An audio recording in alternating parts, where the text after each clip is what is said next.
계시록 변론 중거 19번째 시간입니다. 오늘 계시록 11장을 통하여 예언 성취에 대해서, 청량에 대해서, 증인권자에 대해서, 두 선지자에 대해서, 그리스도의 나라에 대해서 변론해 보도록 하겠습니다. 본장은 예언을 성취하는 일이 있어서 예언자가 예언을 함으로 예언의 모든 일이 성취되어서 그리스도의 나라를 이룬다는 것인데요. 그래서 11장에서는 모든 예언이 이제 마침으로 그리스도의 나라가 이루어지는 과정을 말씀했는데요.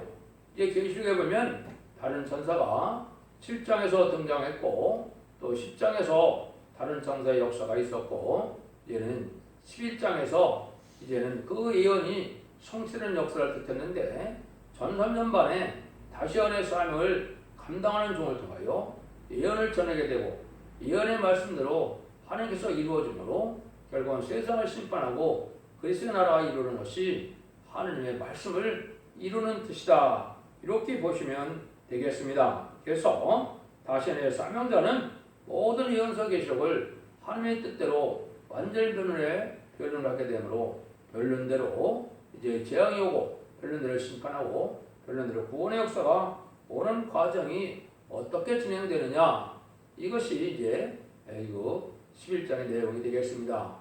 어떻게 보면 인류 역사상에 가장 중요한 일들이 이루어지는 때가 어떻게 이루어지느냐 그걸 구체적으로 말씀하셨다. 아주 비밀 중에 비밀이다 이렇게 말씀할 수가 있겠죠. 그럼 1절부터 보시도록 하겠습니다. 또 내게 지팡이 같은 갈대를 주어 말하기를 일어나가 하나님의 성전과 제단과 꺼내 경배들을 정령하되. 계시록 10장 11절에서는 이제 다시언의 대표가 나타나서 하나님께 모든 예언서 계시록을 꿀같이 먹고 또 배 쓴 신을 거쳐서 인정받은 종이 지팡이 같은 갈대를 갖고 나타났습니다.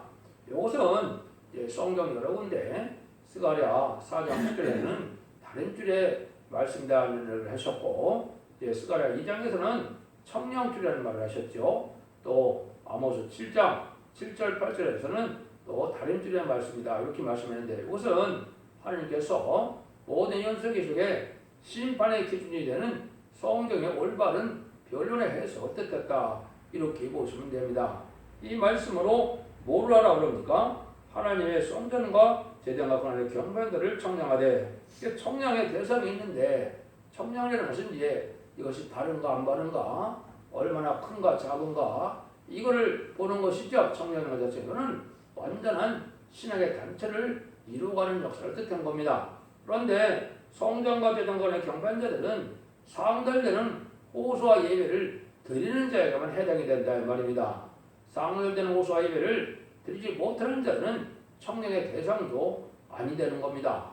그래서 많은 예수 믿어 충성받은 기독교인들이 많이 있겠지만 상달되는 호소와 예배를 드리는 자들을 하나님이 이제는 마지막 말씀을 청량하여 하나님 앞에 충성한 일을 할 수는 종이 되느냐, 거짓 선지자 또 거짓 목자가 되느냐, 이거를 이제 가리는 역사다 이렇게 볼 수 있죠. 그래서 이 일들이 이제 진행하는 때가 오게 되는데요.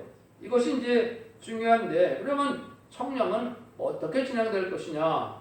이 말씀은 완전변의 말씀을 온 천하에 전할 때 스가랴 4장 7절에 유일하게 청량 합격하는 방법을 얘기했습니다. 그 말씀을 듣고 거린도로 나올 때 은총은총 할지어다 해서 은혜가 돼서 그 말씀 따라 충성한 지를 다하고 이런 것을 읽고 듣고 지켜서 원자자 문제를 해결받는 종이 나오고 충성한 지를 다하는 종들은 입맞은 14만 4천명이 되어서 변화 성도가 되고 순종하는 종들은 예비처보 받아서 세세 백성이 되는 것이 청량의 비밀입니다.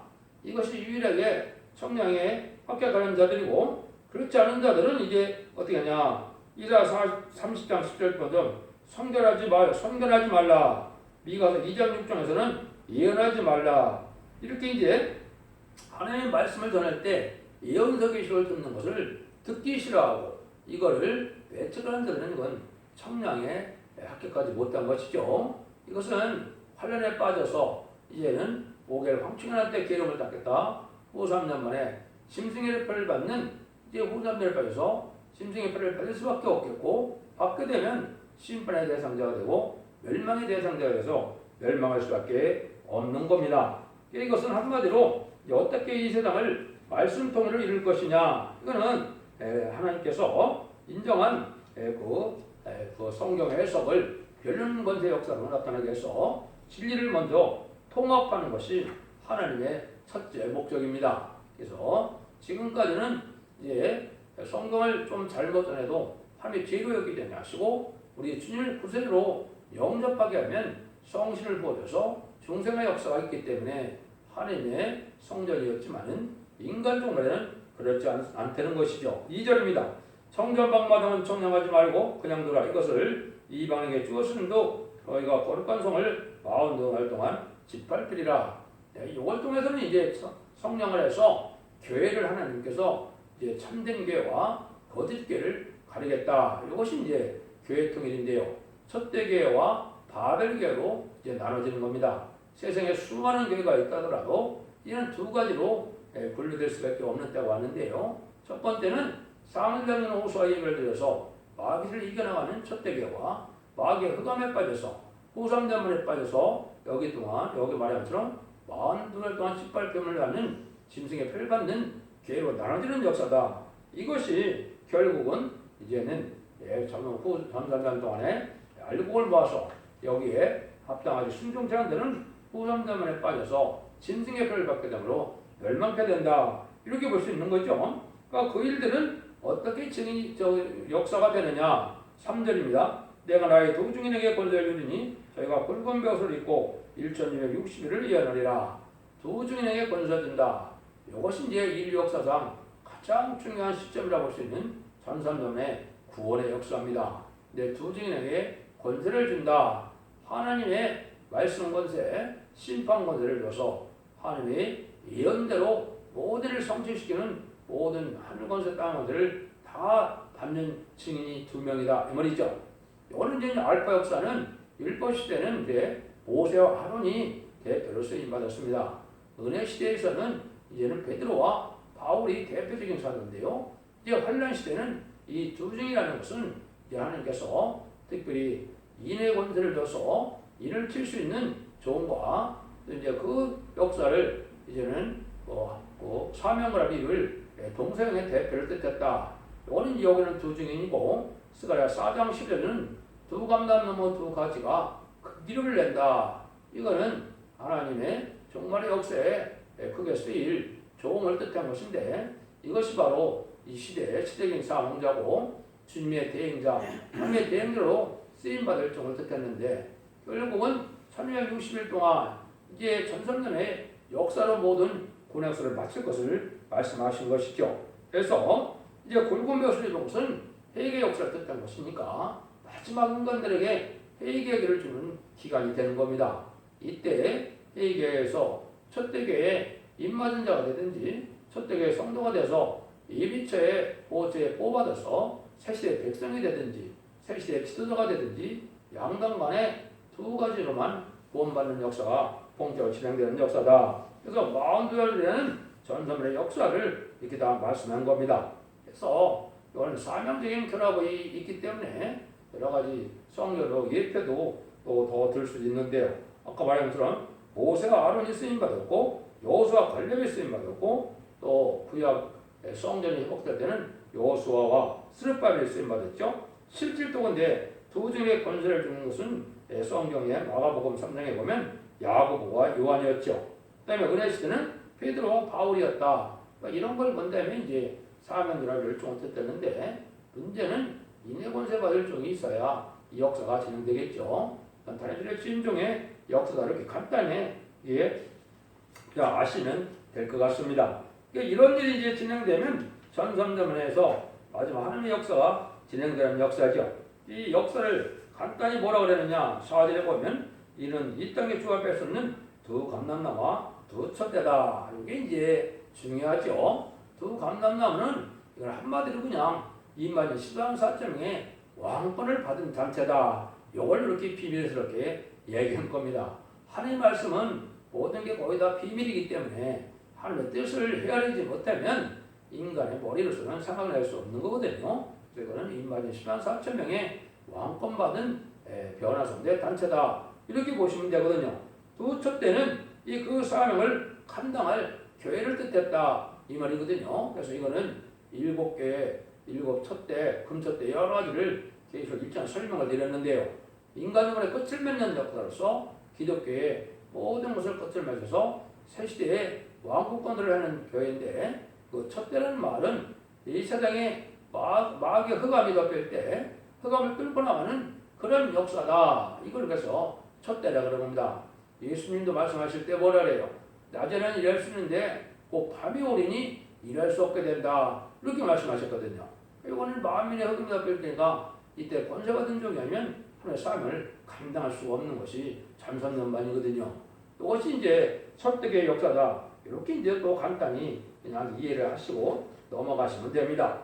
진리 앞에 순종하는 것이 문제지 인간적으로 뭘 잘 알고 모르고 이게 중요한 것도 아니죠. 물론 잘 알아야 바로 순종할 수 있기 때문에 분별하는 것은 필요하지만 이거를 자꾸 언어적으로만 해석하려고 하면 이게 올바른 하나님의 뜻을 알 수가 없게 될 수도 있거든요. 여러분들이 그냥 간단히 넘어갑니다. 5절입니다. 만일 누구든지 저희를 해하고자 한즉 저희 입에서 불이 나서 그 원수를 소멸할지니 누구든지 해하면 반드시 이와 같이 죽음을 당하리라. 이거는 이제 한마디로 이 세상의 권세통일이다 이 말입니다. 지금까지 하나님께서 이제 그 아담을 이겨서 뱀의 용이 되어서 이제 용의 권세가 오대를 다스리는 이런 권세를 가지고 있었지만 하나님이 이때는 정한 때가 돼서 모든 권세, 세상 권세를 없애고 하나님의 권세만이 이 땅에 역사할 때가 왔다 이 말입니다. 이 권세 역사에 이 대적하는 자들은 다 누구도 이해 없이 죽임을 당한다 이 말입니다. 천황적인 역사로 이거는 물거부리 못 당하는 역사고 총이나 칼로도 죽일 수 없는 역사고 이거는 절대적인 하나님의 권세 역사가 있기 때문에 천권 천사가 동원돼서 하나님의 절대적인 권세 역사가 진행되는 일이다. 그래서 이 사람은 이제 하늘 권세 땅의 권세를 가지고 있기 때문에 세상의 권세는 죽일 수 없는 권세를 받은 종들의 역사다. 이거는 아까 말씀드린 것은 다림질의 진리의 말씀의 권세 역사이기 때문에 하나님은 예언대로 모든 일을 진행하셔서 예언대로 축복과 저주를 내리고 재앙을 내리고 축복 구원을 베푸시는 거거든요. 그 말씀으로 다 되는 역사를 이렇게 간단히 표현했다가 했다 이렇게 보시면 되겠죠. 6절입니다. 저희가 권세를 가지고 하늘을 닫아 그 예언하는 날 동안 비우지 못하게 하고 또 권세를 가지고 불을 변해가 피되게 하고 아무 때든지 원하는 대로 재앙 여러 가지 재앙으로 땅을 치르다. 그래서 하늘의 절대적인 권세를 위해서 하늘 문을 닫는다. 이것은 이제 하늘 은혜 역사가 단줄의 역사로만 진행되고 그 나머지는 은혜가 내리지 않습니다. 그래서 이거는 영적인 육적인 기근이 동시에 오기 때문에 이때 하나님은 인정받은 이 첫째 제단만이 하나님의 은혜를 줘서 모든 일을 진행해서 알고 모르는 역사를 하는 겁니다.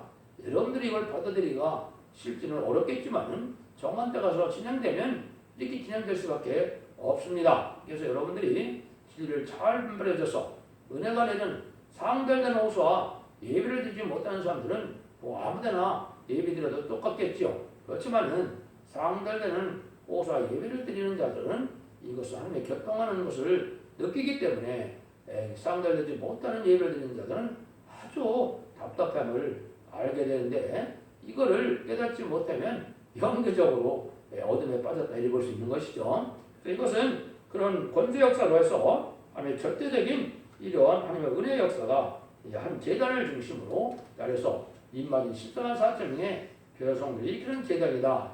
그래서 이 재단은 이제 스가랴 4장의 7명의 역사에서 인마진 14만 4천 명의 금기름을 받는 재단이 나오는 것이고 그거의 사명이 바로 어둠을 밝혀나가는 첫대의 역사다. 이렇게 보시면 됩니다. 이렇게 하면 이제 그 성경대로 가는 과정이 이렇게 진행이 될 것이다. 이렇게 볼 수가 있겠죠. 7절 8절입니다. 저희가 그 증거를 마칠 때 무중에로부터 올라오고 그는 심승이 저희로 더불어 저언정을 일으켜 저희를 이기고 저희를 죽일 터인즉 저희 시체가 큰 손길에 있으리니 그 성은 영적으로 하면 소돔이라고도 하고 예굽이라도 하니 곧 저희가 저희 주께서 십자가에 못 박힌 곳이니라. 그 앞에서 참 한 가지 말씀을 못 드렸네요. 그거는 재앙으로 땅을 치는 권세를 받는다 이 말이죠. 요거는 이제 알파 역사를 생각하시면 이해가 되죠. 어떻게 되느냐?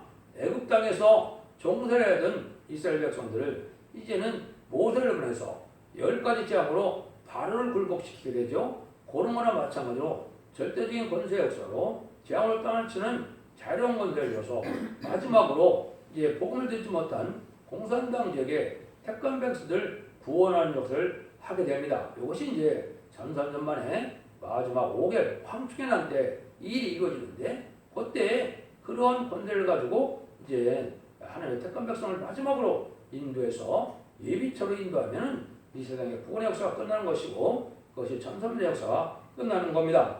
그 일을 다 하고 나니까 여기에 보니까 무정부터 올라오는 심승이 바로 전쟁을 일으킨다고 그랬죠.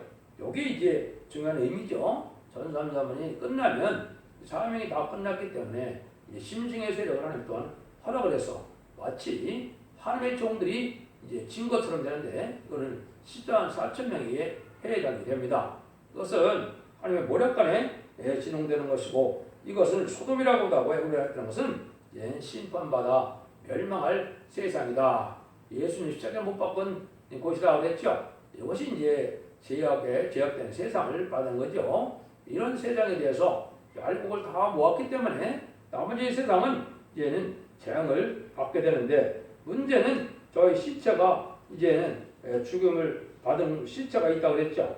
여기 이제 사실은 실제 죽은 것이 아니고 사명을 다 감당함으로 하나님이 이제 잠시 잠깐 동안 이제 권세를 걷어감으로 죽은 자와 같이 돼서 이때 이제 완전히 몸이 변화성찰 몸으로 변화를 받게 됩니다. 그 변화를 받게 되면 재앙으로 땅을 치는 건들하고 자기들이 아주 기름을 많이 막았기 때문에 아주 속이 시원하겠죠. 그래서 이 자들이 이제 아주 기쁘게 이제 그거를 받아들이게 되는데 나중에 또 놀래죠. 그것이 이제 9절 10절이죠. 9절 백성들과 족속과 방언과 나라 중에서 사람들이 그 10절의 사흘반 동안 목도에 또 무덤에 장사하지 못하게 하리로다. 완전히 죽지는 않았기 때문에 장사하지 못하고 3일 만이 지나간다 이 말이죠. 이건 예수님이 십자가에 들어가셔서 3일 동안 이제 음부에 그 무덤에 있었던 것처럼 이제 하나님의 종들도 그 과정이 있는데 이것이 이제 변화성체는 완전한 몸이 변화되는 기간이다 이렇게 보죠. 그래서 이것을 이제 10절에서 요사람들에 대해서 얘기를 합니다. 이 두 선지자가 땅에 권한 자를 기록해 한 거로 땅에 권한 자들이 저희의 죽음을 기뻐하고 즐거워하고 기뻐하며 서로에게 힘을 보내리라 하더라. 자기들이 아주 계름을 많이 해서 또 세상 권세가 당할 수 없었으니까 재앙으로 땅을 치는 권세를 가졌으니까 이 사람들이 죽음과 아주 좋다 그죠? 쓰러지니까 좋다 이 말이죠. 예물을 서로 선물을 주고받는다 그랬는데 여기서 이걸 갖다 두 선지자라 이거는 그 사명을 얘기한 겁니다. 그래서 계시록 10장 11절에 다시 안에 사명자가 나온다 그랬죠. 그래서 옛날에 17권의 선지자를 쓴 분들은 이제 부분적인 예언을 이제 전하긴 했지만은 무슨 내용인지 알지 못하고 써놨다가 인간적으로 그 내용을 다시 전하는 사명이기 때문에 이 사람들의 신분이 선지자라 이 말입니다.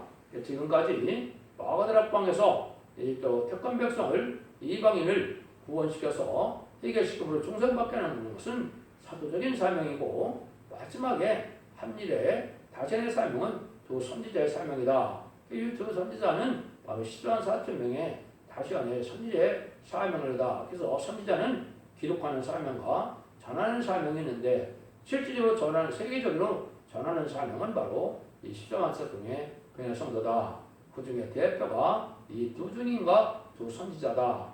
결국은 같은 신분이고 같은 사람들이고 같은 역사인데 이건 변의 성도를 대표해서 이렇게 성에 기록한 비밀이다. 이렇게 아시면 됩니다. 이것을 이제 예레미야 성경에 보면 만국의 선지자로 열방의 선지를 세웠다. 요 말이 이제 응하는 것이죠. 그래서 예레미야가 국부적으로 활동하다 인간용의 사명자는 세계적인 사명을 해서 하늘을 이루게 되는 역사가 있었을 얘기를 것이죠.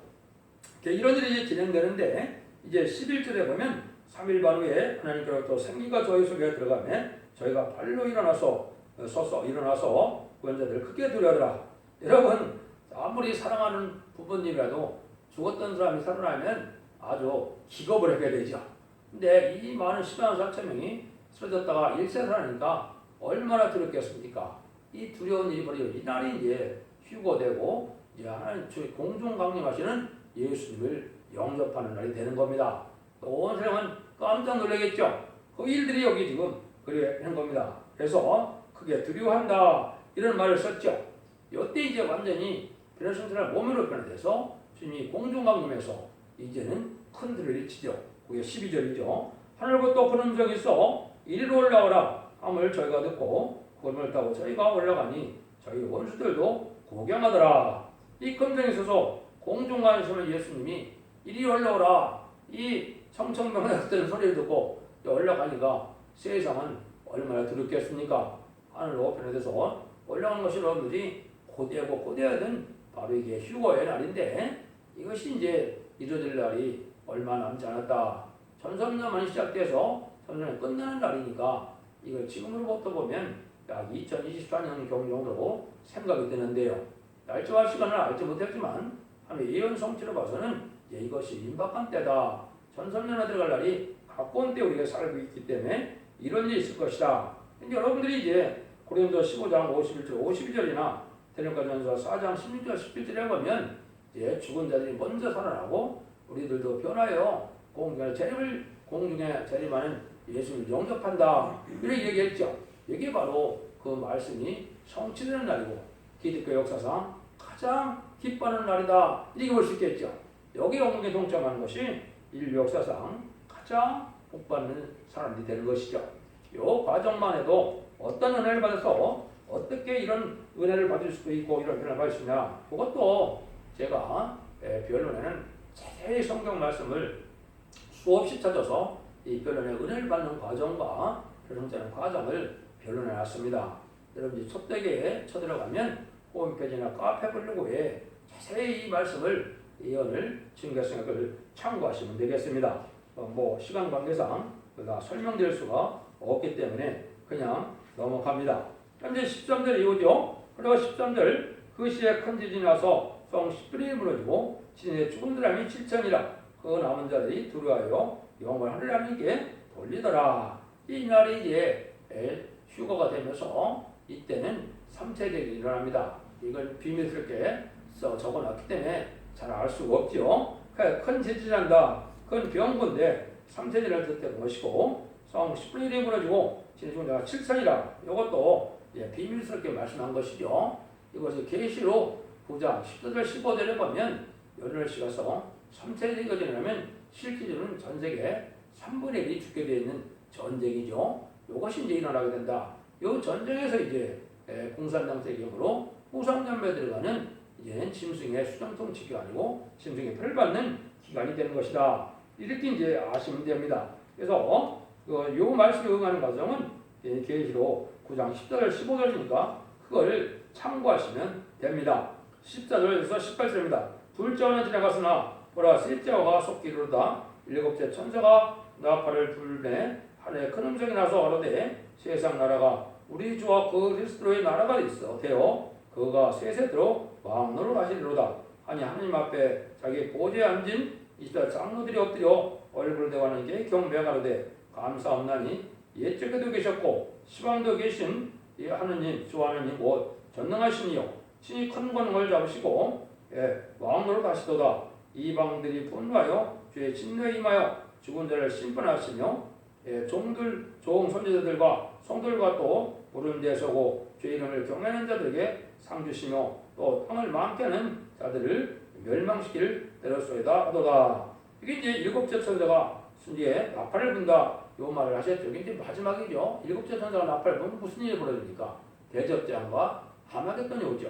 그러니까는 호삼자문에 들어가서 이제 끝날 때 이 세상은 심판이 되게 되는데 심판이다 라고 하면 이 세상이 모든 예언이 성취되니까 여기 보니까 뭐라 그래요? 세상이 그리스도의 나라가 됐다 이렇게 얘기했죠. 이 천년 지상평화왕국을 이루어서 예수님이 만왕왕으로 이제 오셔서 이 세상을 의로운 통치세를 이룬 것이 안식시대인데 그것이 계시록 20장 4절에 그리스도와 더불어 왕으로 탄다는 말씀이 바로 이 세상 지상 천년왕국을 이루는 일이고 이를 위해서 예수님이 이 땅에 오셨다고 빌라도 앞에서도 말씀하셨죠. 그때 당시는 내 나라가 지금은 이 나라에 속한 것이 아니기 때문에 이제 하나님이 왕으로 오셨는데 그 하나님이 하나님 그 주님이 왕이 되시는 날이 바로 이때다 이 말입니다. 그래서 마지막 한 일에 삼삼년만 후삼년만 역사가 끝나고 이제는 모든 심판이 끝나면 에덴 동산을 회복해서 재창조 기간을 거쳐서 천년 지상평국이 일어나서 그리스도의 나라가 되는 것이 모든 예언이 성취되는 일이다. 이렇게 말씀한 겁니다. 그래서 많은 예언사가 이제는 거의 다 성취가 됐고 마지막 한 일에 일어날 성취만이 남아있는데 그런 일들이 이제 잠잠하고 후산대만에 모든 예언이 끝나서 심판으로 이제 이런 회복되는 나라가 그리스도의 나라라는 걸 여기 말씀하셨죠. 요거를 이제 다니엘서 7장 22절에서는 성도의 나라가 이루어지는데 성도의 신원하여 성도의 나라가 이루어진다. 이거는 순결에 원한받는 심판의 역사가 있고 난 다음에 그리스도의 성도의 나라가 이루어질 것을 말씀하신 것이고 그 일들이 이루어지는 걸 여기 말씀하셨다. 이렇게 보시면 되죠. 마지막으로 19절을 보시면 이 하늘에 있는 하나님의 성전이 열리니 성전 안에 하나님의 언약궤가 보이며 또 번개와 음성도가 뇌성과 지진과 큰 우박이 있더라. 요거는 이제 성전에 언약궤가 보이는 것은 언약궤는 뭐가 있습니까? 하나님의 말씀이 있죠. 이 말씀의 비밀이 온 세상에 알려지고 온 세상에 알려지고 난 다음에는 이게 뭐예요? 심판의 역사가 있다는 거죠. 번개와 음성도가 뇌성과 지진과 큰 우박이다. 이거는 이제 심판의 역사로 모든 비밀이 알려지고 난 다음에 비밀대로 세상을 심판하고 하나님의 이제 뜻이 이루어서 그리스도 나라 성대 나라가 이루는 것에서 모든 영이 성취됨으로 이제 하나님의 뜻이 이 땅에 이루어진 것이다. 이것이 이제 천지를 창조한 하나님의 목적이 이 땅에 이루어지는 순간이 되겠죠. 이런 날들이 이제 아주 가까운 때에 있는 것인데 이런 일들이 지금 임박한 때 여러분들을 길을 잘 분별하셔서 영과 혼과 몸이 깨끗하게 보존되는 원자자들을 해결받는 놀라운 연륜의 역사에 순종함으로 이제는 죽지 않고 쇠사고 죽지 않고 변형천에 자선만대 축복을 누리는 복된 종들과 성령님들이 다 되시기를 예수님으로 간절히 축원드립니다. 아멘.